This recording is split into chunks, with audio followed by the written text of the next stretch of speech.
কপালভাতি প্ৰাণায়াম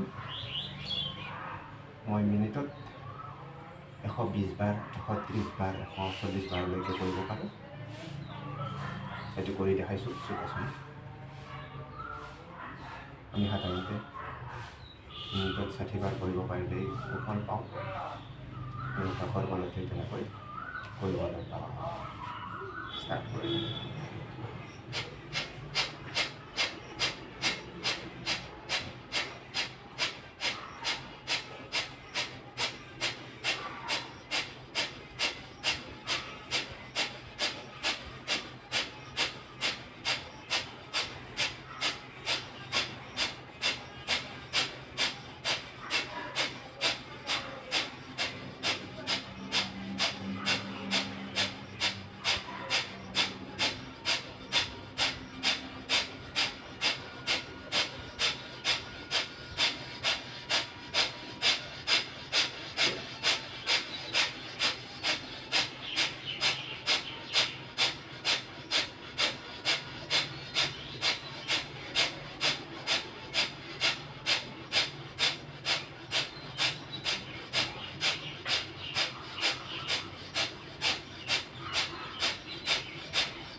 কৃষ্ণাৰাম সকলো দৰ্শককে স্বাগতম জনাই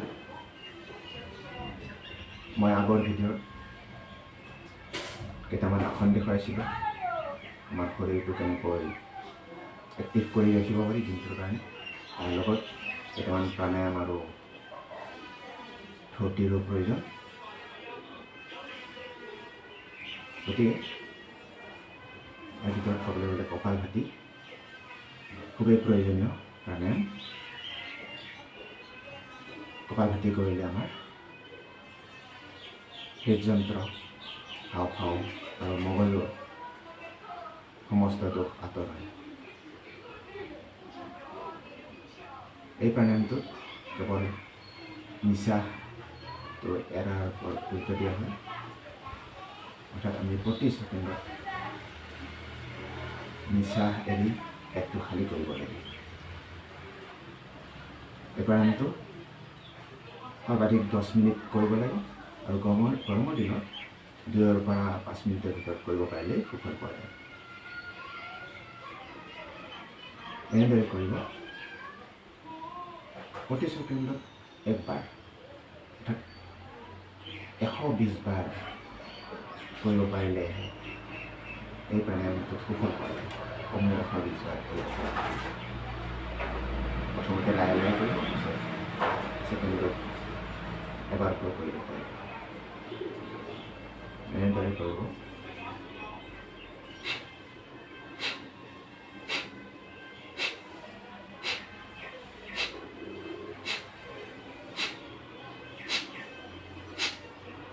আৰু যেতিয়া আপোনাৰ কৰোঁতে অভ্যাস হৈ যাব তেতিয়া এনেদৰে কৰিব পাৰিব ছেকেণ্ডত একবাৰ।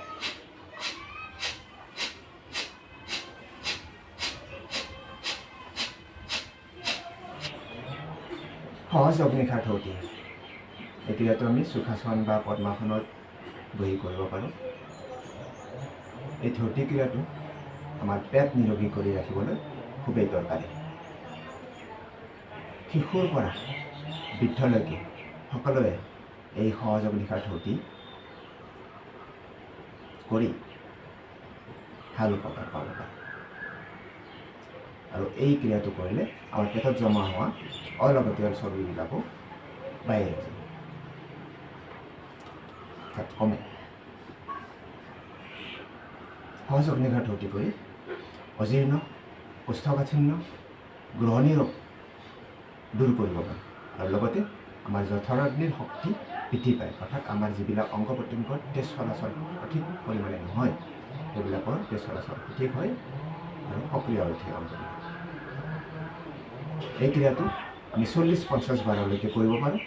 প্ৰথম অৱস্থাত আমি 10-15 বাৰ কৰিব লাগিব। লাহে লাহে অভ্যাসত পৰিণত কৰি 40-50 বাৰলৈকে আমি কৰিব পাৰোঁ। কেনেকৈ কৰিব লাগে মই দেখুৱাইছোঁ। বুঢ়া আঙুলি দুটা পেটৰ দুই কাষে অৰ্থাৎ পিছপিনে বহাই ল'ব আৰু কাষী আঙুলিকেইটা পেটৰ সোঁমাজত ৰাখিব এনেকৈ এনেদৰে ৰাখিব উশাহটো টানি ল'ব উশাহ এৰিব আঙুলিকেইটাৰে ৰাজহৰণৰ পিনে পেটটো ঠেলিব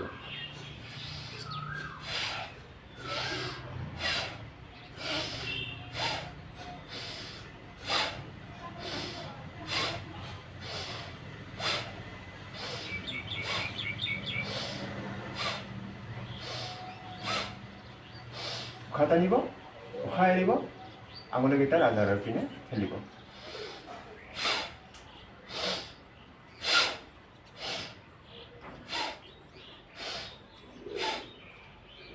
এনেদৰে প্ৰথমতে আপোনালোকে 10-15 বাৰ কৰিব তাৰপিছত অভ্যাসৰ বলত আপোনালোকে 40-50 বাৰ কৰিব পৰা হ'ব তেতিয়া আপুনি সুফল ভালকৈ পাব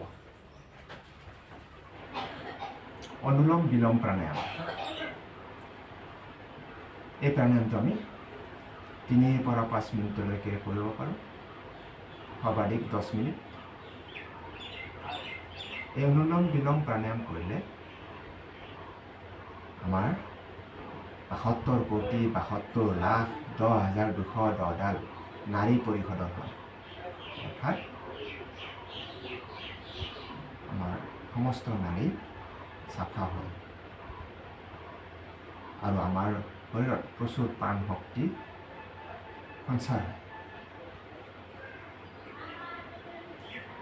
এই প্ৰাণায়ামটো আমি সুখাসন বজ্ৰাসন বা পদ্মাসনত বহি কৰিব পাৰোঁ যিকোনো এটা আসন বহি কৰিব পাৰোঁ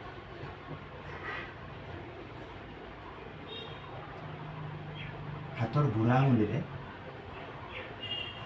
সোঁ নাকৰ বিন্ধা বন্ধ কৰি ল'ব তাৰপিছত বাওঁ নাকৰ বিন্ধাৰে নিশ্বাস সম্পূৰ্ণৰূপে ত্যাগ কৰিব সম্পূৰ্ণ বায়ু ত্যাগ কৰিব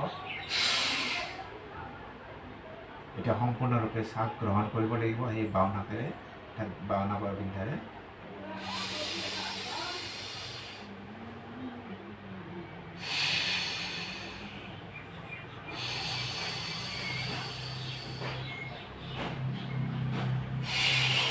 সহজ প্ৰাণায়াম নম্বৰ 3 এই সহজ প্ৰাণায়াম কৰিলে আমাৰ হাওঁফাওঁৰ সমস্ত ৰোগ দূৰ হৈ হাওঁফাওঁ শক্তিশালী হয় আৰু লগতে চৰ্দি কাহ ইনফ্লুৱেঞ্জা নিউমনিয়া টনচিলাইটিছ ইত্যাদি বিভিন্ন ধৰণৰ ৰোগ প্ৰতিৰোধ হয়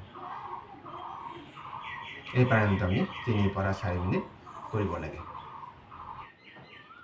এই প্ৰাণায়ামটো আপুনি কৰোঁতে মেৰুদণ্ড পুৰা চিধা কৰি ল'ব তাৰপিছত নাকেৰে সম্পূৰ্ণৰূপে বায়ু গ্ৰহণ কৰি অৰ্থাৎ হাওঁফাওঁ বায়ুৰে পূৰ্ণ কৰি ল'ব আৰু তাৰপিছত বায়ু এৰি থুতৰি কণ্ঠৰ ওপৰত লগাব এনেদৰে কৰিব